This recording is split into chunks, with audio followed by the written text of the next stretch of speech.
Hello and welcome to Cartoonist Kayfabe Christmas episode. My name is Jim Rugg. I'm Ed Piscor. Ho, ho, ho. And we're going to look at kind of a fun Frank Miller comic today. One of his early comics from 1979, a Batman story centered around Christmas and Santa Claus. And the first time I saw this story, it was in a collection of the complete Frank Miller Batman. It was like this faux leather-bound book. I think a bookstore premium is probably what it was created for. I think it was even published by like Time Warner as opposed to, like DC. But it had Dark Knight Returns, Batman Year One, and Wanted. Santa Claus, Dead or Alive, was sandwiched in the middle of that thing. And the reason we're not looking at that edition, it's one of my comics that I lent somebody that never came home. When I was in college, my English professor borrowed it, and good guy, taught me a lot, but kept hold of that comic book. Were you too nice of a guy to ask for it back? I can't, I think it was towards the end of my time at school, and just things got Chaos. away from us. Yeah, I don't really blame him for that, but it does stand out because there's not that many comics that I've let out of my grasp, and that's one of them. But not a big deal. What I have here is actually a reprint. This is Christmas with the Superheroes from 1988, so almost 10 years later. It was originally printed in DC Special Series 21, 1979. And like I said, that's early Frank Miller. So as we go through this, you're going to see glimpses of Frank Miller, but still a young cartoonist.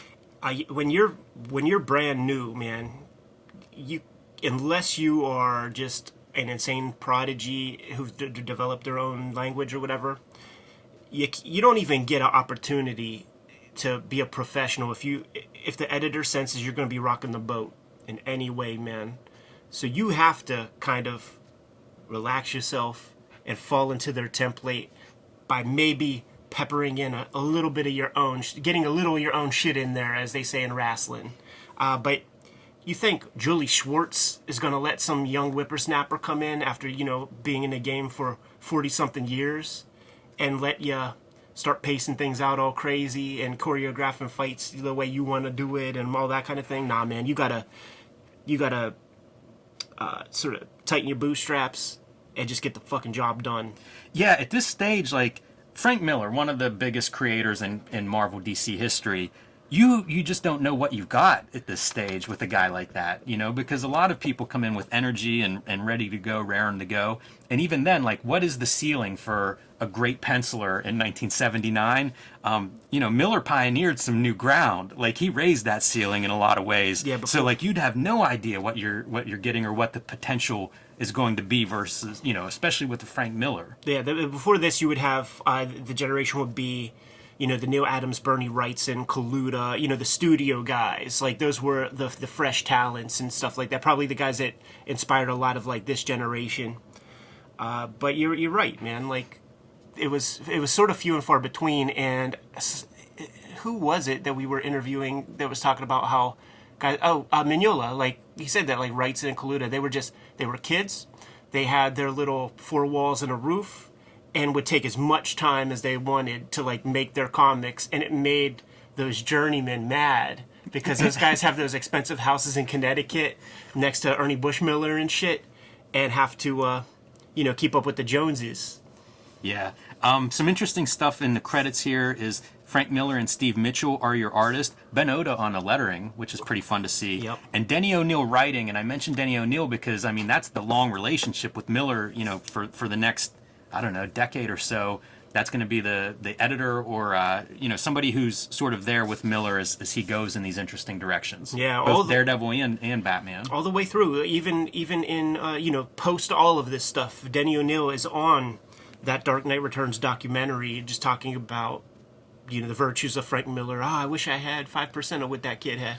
And O'Neill's an interesting guy, too. We saw him give a speech at Baltimore Comic-Con a couple years ago, and you think about, like, who moves comics forward or who does something that's maybe outside the typical normal what was being done, and O'Neill was one of those guys in the 70s that's sort of pushing comics in these interesting directions. Yeah, he's kind of he's hippie disposition. With Neil Adams, brought in some of that level of thought and, like, activism, and just trying to think a little bit more deeply into the implications of the superhero in a world where there are such, like, disparate people in the population and and just issues that were not considered in comics prior to that. And there's a glimpse of that in here. Whenever, if you want to keep rocking, like when the rich boy Bruce Wayne is dressing up, like we'll get there. Yes. We'll get there. So obviously, you know, a Christmas story, and of course we've got to have some of the questionable characters in Gotham City. Crime still goes on even on Christmas. Yeah, of course, man. This kind of reads like every Christmas, whatever that week would be, there would be a Christmas spirit story that Eisner would do, and this has that sense to it. That makes a lot of sense given Miller's involvement for sure. And crashes this Christmas party because Batman learns there's a boat that's been scheduled, been chartered to make a quick escape around midnight, and wants to know what does this criminal know about that? Yeah. Why is he chartering a boat to make a quick escape? This is the panels I always think of from this story. I feel like this is one of those tropes in superhero comics, the punch of the superhero that ends up hurting your own hand. And look at the size of that forearm. Like this tree trunk Yes. can smack Batman in the tummy, and he no-sells it. Yeah, man. But full on flexing that 6-pack. That's that thing, man. When you're a kid and you like learn where the muscles go, you show off every single one of them. It's so funny because he's ordering his dudes to like hurt him, guys, and it's 2 panels to discard those dudes. This is a short story. And this guy here, like, this is actually a recolor because it's a black dude in the DC special, and he has that Shirley Temple, like Snoop Dogg would have that haircut with like the curls. And chain ready, by the way. We're at the holiday party, but just in case something goes down, this dude is ready to rumble. You don't want to have a security guard in your coffers if he ain't ready to protect you. Fair point. And this ruins the whole party spirit. He doesn't feel like partying no more. Yeah. After Batman gets his info and leaves. Got emasculated in front of his Santa-hatted titty chicks. This panel reminded me a lot of Mazzucchelli Daredevils, and especially the Born Again stuff. You know, the alley shot, pretty good. Another interesting framing is that high shot looking down like through your light fixtures and stuff. I looked at lots of Neil Adams comics before, sure, no doubt. But I associate this long panel with Frank Miller. It's something that he really brings to the table in Daredevil a lot. You show that expansive Hell's Kitchen with Manhattan in the back, you know, the skyscrapers far off in the distance. It's something that he plays with a lot. But yeah, this close composition, like Toth would do some cool stuff like that.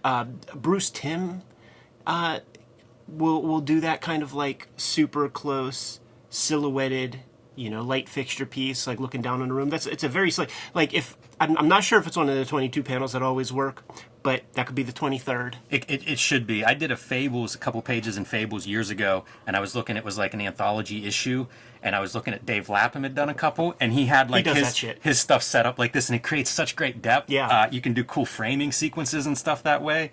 So yeah, certainly something to be aware of if you're a cartoonist. Add it to that 23 panels. So here's that part, and this is that just a little extra level of thought. It's the stuff that you bring up a lot with when you talk about Batman, and a lot of people talk about is like, you know, this rich dude up on the hill who's coming down into the streets and fucking up people who, like, you know, are drug dealing to feed their family or whatever. So he's dressing up as, you know, just like a man on the street or whatever. And then when he splits, he just gives $1,000 to the lady at the Rainbow Kitchen or wherever they are, and you realize that it was Batman the whole time. This is such a trope, you know, like go to the food kitchen to sniff out some clues about this guy, this low-level criminal that you're looking for. I feel like this is a tough one now. You can't get away with this, like, I'm just going to, like, the poor, you know, the food kitchen, and that's where I'm going to find my criminals. Like, I don't know if you can do that anymore. Well, you can. Maybe. But you might have to self-publish afterward. It is part of my critique of Batman, though, totally. You know, like there's a class reading, I think, out there for Batman, and this is a good example of it. But to speak to your Daredevil layouts, like that is totally the Frank Miller page layout right here. Oh, yeah. And, you know, we were looking at Kevin Eastman, Raphael comics recently, and you see that kind of attention to page layout. Something that, I don't know where Miller pulls it from. You know, it's kind of unusual, those long, thin panels, vertical or horizontal at this time. I know other people have done them, but when you think of like who do you associate with it? Yeah. I don't know if there's somebody specific that he's pulling that from. Jeff Bezos. That's funny. Classic. Man, that's kind of cool to see like early Gotham by Miller. Thinking of what he would go on to do with it, because there are some elements there, but I also see some Marshall Rogers like in the Cape. Oh yeah. Which makes sense, probably one of the bigger runs in Batman history. So Boomer, our low-level criminal who Batman is looking for, is working as a Santa at this department store. This is where we're in full Christmas spirit mode, because I swear I read at least 2 Christmas spirits where it's like the reformed criminal who's trying to get along, trying to handle things. And I bet you if you start digging, you could find about 200 of those stories. There's Steve the Tramp in Dick Tracy. Chester Gould is that character, was a bad guy to start, and then for many years he's just trying to go on the level, and just all these crimes always happen around him, and he always gets suspected and stuff. It was a go-to. Real quick, before we continue, Ed and I are both working cartoonists, so want to bring up our latest projects. Ed Piskor's Red Room, the Antisocial Network. The collection of the first 4 issues of Red Room is now available wherever you buy books. Comic book stores, bookstores, online, and in addition to the 4 issues being reprinted in this collection, there's also 80 pages of bonus material in the back. 70, 80, something 70, like that. 80 pages, all kinds of really cool stuff, like the first draft of Red Room. I love this stuff. This is what I used to double dip when I would buy comics and then buy like the Hellboy collections for the extra material in the back. So a really nice collection. Great job by Fantagraphics in terms of production. Notes almost like a director's cut back there.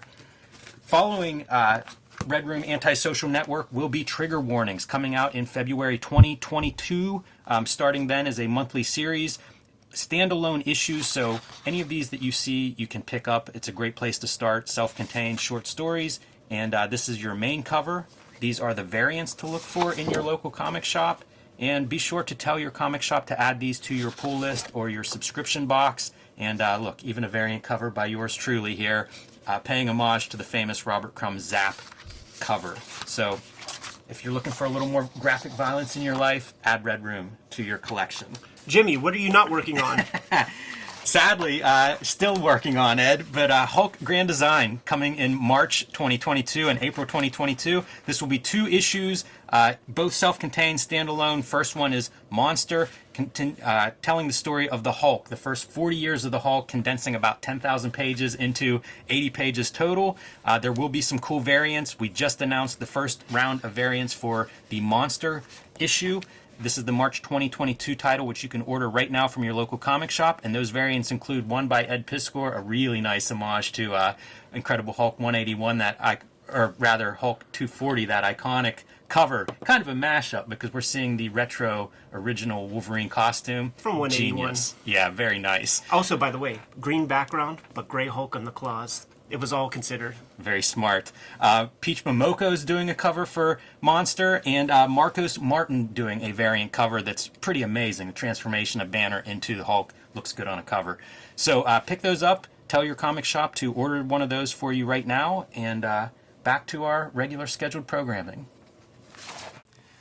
So in this case, Boomer's old associates wanted him to disable the alarm system, and everybody treated him so well at the department store he didn't like doing that, and they're like, well, tough shit, I guess we'll go with the hard way in then. And they bring him into the rear entrance just to get the door open, and then bam, they're inside. Yeah, by the way, that's a trope too, like the big dumb criminal who like becomes such a softie. Right. You know, like I feel like the Gladiator character in Daredevil is that 100%. guy.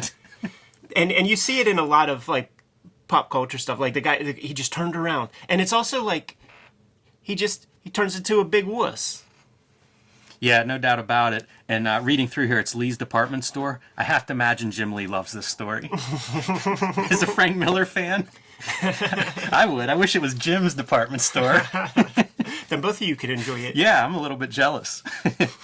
So they gun down their own business partner there once they decide they're inside. They don't need him anymore. So they give him a shot. Don't kill him though. I don't believe. No, just shoot him and he flees. Yeah, because he's at the end.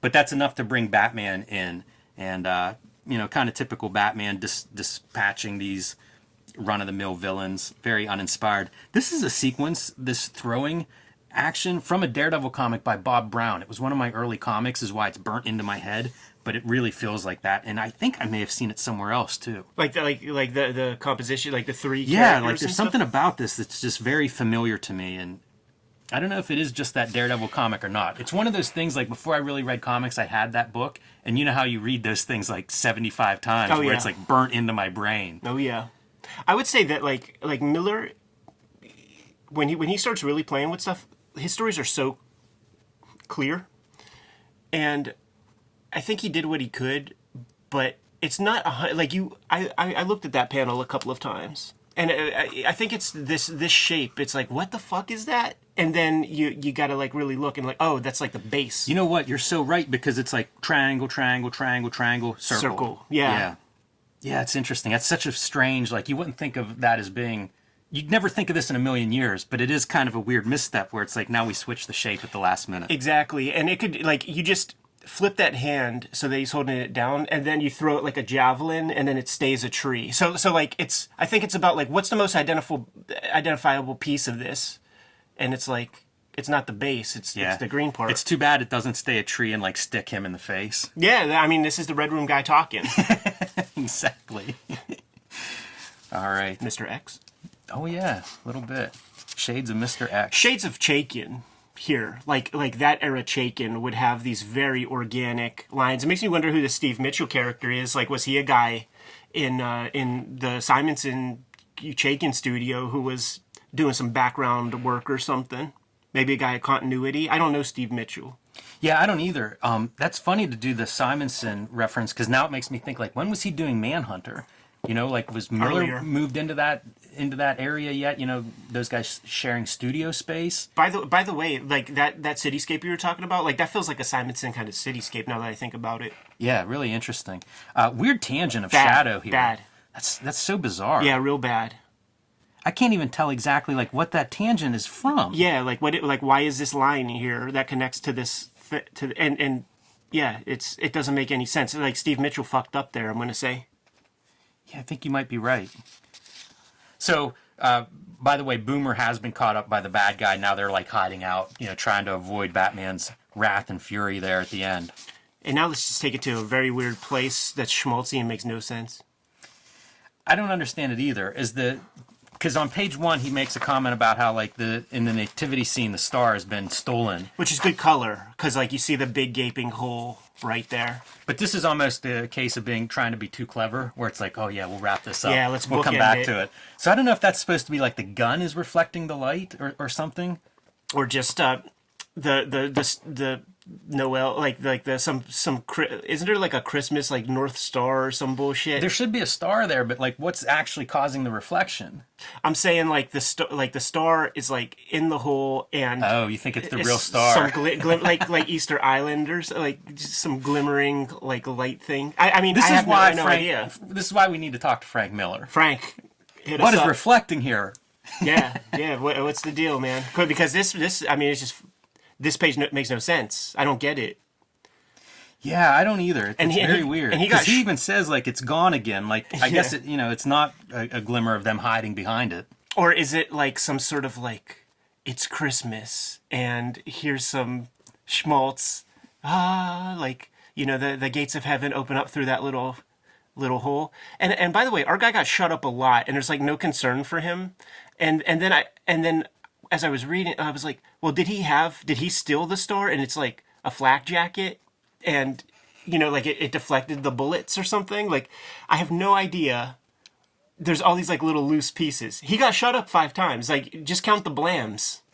Count the blams, and that's the amount of times he got shot, but he's just chilling. He's half selling it. He's holding on to one of those shoulder wounds. So that, weird story. And, you know, I think it's like 10 pages. Imagine this sandwich between Batman Year One and Dark Knight Returns. DC, you don't have to pad those comics. You're going to sell really them. Don't. Yeah, you really don't. Let's We give could them have all the Batman comics. complete Frank Miller Batman without this story. I don't think anyone's feeling too cheated. Well, you know, like Devil's Advocate, we do have a channel that's getting more and more popular, and if you leave out the obvious or something, so many people will be happy to tell you, and maybe Julie Schwartz and those guys, or I guess it probably wasn't that era of people making the complete Batman, but they were like, we just don't want to hear it. We just don't want to hear it from the Wednesday Warriors. That we left out, some tangential Batman story that Frank Miller drew in 1979. Yeah, understandable. One other one I'd point out is this Batman story at the end is a Neil Adams Batman. So Christmas cool. is coming next year, man. Yes. as long as there isn't like some sort of Zeta version of the virus, it definitely takes everybody out. Dude, we could be running this through 2026. I was looking at that, man, and then when we start doing the Christmas spirits, part 1 of 6 here decade. of the Christmas with the superheroes. Could be a decade, but man, we got Christmas in Shacktown. 4 or 5 really great Carl Barks Christmas comics. There's good stuff out there. There's Gumby, the Art Adams, the one where Santa Claus gets held hostage, and I think Hell. I remember Red. Yeah, Is it Hell? Yeah, I think so. Yes. I wonder if Art Clokey had any editorial insight of taking Gumby to hell. If that is the case. Good to go, Jimmy? I am. Kayfabers, like, follow, subscribe to the YouTube channel, hit the bell. We're going to notify you when new vids are available. Jimmy, what's out there? Join me on patreon.com/JimRugg, where you can download out-of-print zines and minis. You can see a bunch of my original art and process, and you can see some behind the scenes of Hulk Grand Design, which is the book to tell your local comic shop to order for March 2022. A history of the Hulk, first 40 years, all written, drawn, colored, lettered by me, and coming very soon. Red Room, the Antisocial Network, trade paperback in stores now. Get it while you can. The next round of Red Room Comics Trigger Warnings is going to start coming out in February 2022. You can pre-order all those comics right now at the Fantagraphics website. You can put reservations at your local comic shop on these comics. Get them put on your pull list. If you want to read the comics ahead of time, you could hit up my Patreon. And all those links are in the link tree in the description below this video. Jimmy's link tree is there as well. You can also subscribe to the Cartoonist Kayfabe e-newsletter at the links below this video. And you can find Cartoonist Kayfabe t-shirts and merchandise at the links below this video. I think the marching orders today should just be Merry Christmas, Happy Holidays. I love it. Good to go? Yes.